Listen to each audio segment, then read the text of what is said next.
নমস্কার, আজকে আমি এই ভিডিওতে দুটোই রান্না করে দেখাচ্ছি। দুটোই নিরামিষ রান্না, তবে একটাতে পেঁয়াজ রসুন দিয়েছি। চাল কুমড়ো রান্না করেছি। চাল কুমড়োটা এইভাবে কেটে নিয়েছি, সাইডগুলো দেখো কেচে কেচে দিয়েছি।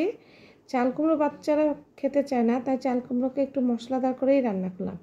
কড়াইতে সর্ষের তেল দিয়েছি, সর্ষের তেলের মধ্যে চাল কুমড়োগুলো দিয়ে দিচ্ছি। চাল কুমড়োগুলো এইভাবে দিয়ে ভালো করে ভেজে নেব। এদিকে আরেকটা কড়াইতে সর্ষের তেল দিয়েছি, সর্ষের তেলের মধ্যে তেজপাতা, জিরে আর জিরে বাটা, আদা বাটা, টমেটো বাটা আর পেঁয়াজ রসুন লঙ্কা বাটা, লাল লঙ্কা নিয়েছিলাম, বাটা দিয়ে ভালো করে মশলাগুলো ভেজে নিব। এর মধ্যে হলুদ আর স্বাদ মতন নুনও দিলাম, দিয়ে ভালো করে এই মশলাগুলো ভেজে নিচ্ছি। তেলটা একটু বেশি দিয়েছি যেহেতু মশলাদার করে রান্না করবো, স্পাইসি। আর এদিকে চাল কুমড়োগুলোও ভেজে নিচ্ছি। সামান্য হলুদ দিলাম, স্বাদ মতো নুন দিলাম, আর মশলার মধ্যে কাশ্মীরি লাল লঙ্কার গুঁড়ো দিলাম রঙটা ভালো হওয়ার জন্য। বাচ্চারা চাল কুমড়ো ঠিক খেতেই চায় না, তাই একটু মশলাদার করে রান্না করলাম, স্পাইসি, যাতে বাচ্চারাও খেতে ভালো পায়। এবার চাল কুমড়ো ভাজা প্রায় হয়ে গেছে। মশলাগুলো অল্প জল দিয়ে কষিয়ে নিয়েছিলাম, তেল ছেড়ে দিয়েছে। এবার এইভাবে মশলাগুলো আমি চাল কুমড়োর মধ্যে মিশিয়ে দিচ্ছি। চাল কুমড়ো ভাজাও হয়ে গেছে, ভালো করে ভাজা করে চাল কুমড়োর সঙ্গে মশলাগুলো মিশিয়ে দিলাম। চাইলে চাল কুমড়োগুলো অন্যভাবেও কাটা যায়, গোল গোল করেও কাটা যায় বা ডুমো করেও কেটে নেওয়া যায়। ভালো করে ভাজা করে জল দিয়ে দিলাম, একটু সেদ্ধ হবে। এবার সেদ্ধ হয়ে গেলে স্বাদ মতন চিনি দিলাম, গরম মশলা দিলাম। আমার এই চাল কুমড়ো রান্নাটা বেশ হয়ে গেছে।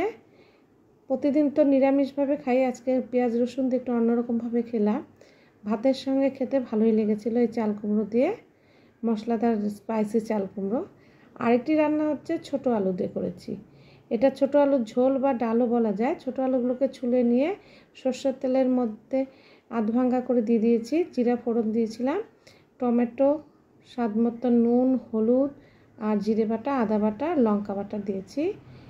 এবার এইগুলো সব কিছু ভালো করে ভাজা করে নিচ্ছি।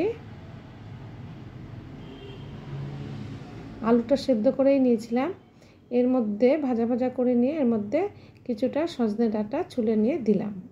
এইরকম সাইজ করেই কেটেছি। এই সজনে ডাঁটাগুলো একটু ভাজা করে নিচ্ছি আলুর সঙ্গে, মশলাগুলো সজনে ডাঁটার মধ্যে ঢুকে যাবে। এবার ভাজা হয়ে গেলে সামান্য জল দিয়ে আর একটু নাড়াচাড়া করে নেব। এই আলুর ঝোলটা করলে ডাল করার আর দরকার পড়ে না, সম্পূর্ণ নিরামিষভাবে করেছি। এবার গরম জল দিয়ে দিলাম। ভাজা হয়ে যাওয়ার পর কিছুক্ষণ জলটা ফুটবে, তাতে সজনে ডাঁটাগুলোও সেদ্ধ হয়ে যাবে। প্রায় সজনে ডাঁটাও প্রায় সেদ্ধ হয়ে গেছে। জলটা বেশি ঘন করব না, পরে আলু এই ঝোলটা টেনে নেবে। এবার স্বাদ মতন চিনি দিলাম। ঝোলটা আমার প্রায় হয়েই গেছে, আর বেশি ঘন করব না, ঘন করলে পরে আলু ঝোলটা অনেকটাই টেনে নেবে। দুটি রান্নাই কেমন লাগলো